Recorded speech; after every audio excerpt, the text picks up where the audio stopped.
ધાંગધ્રા શહેરમાં લૂંટના કેસમાં ફરાર આરોપીઓને ઝડપી અને 2 આરોપીઓનું ઘટના સ્થળે રિકન્સ્ટ્રક્શન કરી કાયદાનું ભાન કરાવ્યું। ધાંગધ્રાના નરસિંહપરા વિસ્તારમાં 3 માર્ચના રોજ પાવભાજીની રેકડી ચલાવતા દંપતી પર તાળિયા વડે હુમલો કરી અને 1 લાખ રૂપિયાની લૂંટ ચલાવવામાં આવી હતી।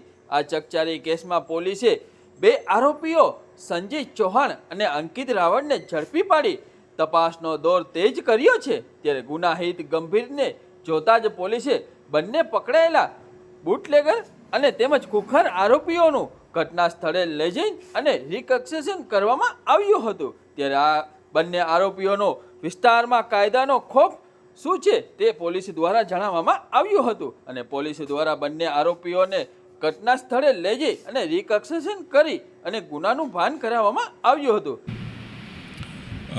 ગઈ તારીખ 3/3/2026ના રોજ નરસિંહપરા ખાતે સવારે એક બનાવ બનેલો હતો, જેમાં કુલ 4 આરોપીઓ હતા, જેઓ પહેલાં ફરિયાદી પાસે કંઈ ખંડણી માગવાની કોશિશ કરેલી અને ના પાડતા તેના ઘરે જઈ મારામારી કરેલી હતી, જેમાં 2 વ્યક્તિને ઈજા થયેલી હતી અને જે સાહેદ છે, એમના જે પત્ની છે, એમના ગળામાં મંગળસૂત્ર હતું એ જૂટવી અને ત્યાંથી પછી એ લોકો ફરાર થઈ ગયેલા હતા।